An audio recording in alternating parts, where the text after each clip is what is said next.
இதுவரைக்கும் ஒரு நம்பிக்கையோடு இருந்தேன். ஏஜ்ன்றது வந்துங்க எல்லாரும் நம்பர் கிம்பன்றாங்க. இருந்தாலும் நமக்குள்ள நாளைக்கு என்ன, இன்னைக்கு என்னன்றது ஒரு பெரிய விஷயம். இவ வளர்ந்துக்கிட்டே போறா. நான் இன்னைக்கு கடவுள்கிட்ட வேண்டிக்கிறது என்னன்னா, நான் 100 வயது வரைக்கும் வாழணும். என் குழந்தைக்காக. போனா 2 பேரும் ஒண்ணாவே இருக்கணும், சாகணும். அப்படிதான் நினைப்போம். இப்ப வருது.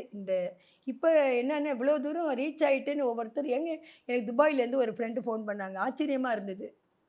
உருவத்த வச்சு கண்டுபிடிச்சு பண்றாங்க. எப்படின்னு கேட்டா, நான் அவங்கள பிடிச்சேன், இவங்கள பிடிச்சேன்னு கான்டாக்ட்ல வராங்க. என் பையனுடைய ஃப்ரெண்டு சிங்கப்பூர்ல வேலை செய்றாரு. அவரு பண்ணியிருக்கிறாரு. "இது உங்க அம்மா தானா ராஜேஷு?" அப்படின்னு.